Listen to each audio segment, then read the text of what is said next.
Tervist, head sõbrad!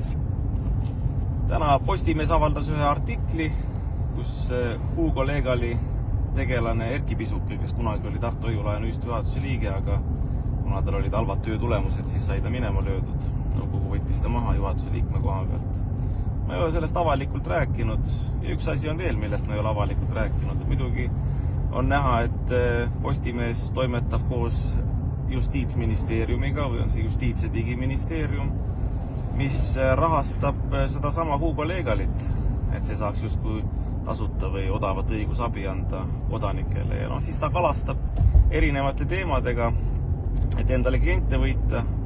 Ega ei ole palju firmasid, kes saaksid teha meedias endale tasuta reklaami, aga näed, Hugo Legal on üks neist ja on siis näha, kus need niidid nagu jooksevad, aga see selleks.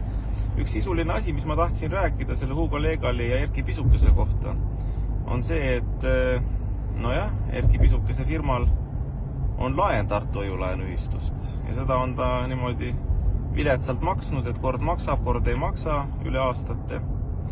Ja siis ta lasi selle laenuvõtmise firma, mis laenu võttis, ära kustuda registrist. Majandusaasta aruandeid ei esitanud, register kustutas ära.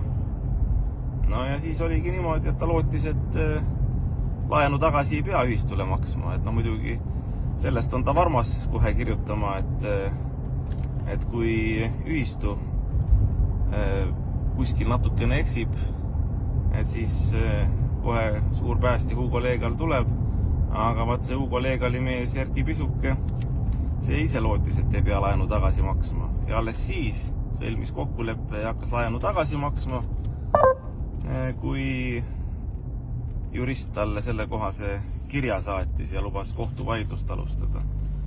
Nii et niimoodi on need lood ja korruptsioon kõige kõrgemal tasemel ja kitsed kärneriks.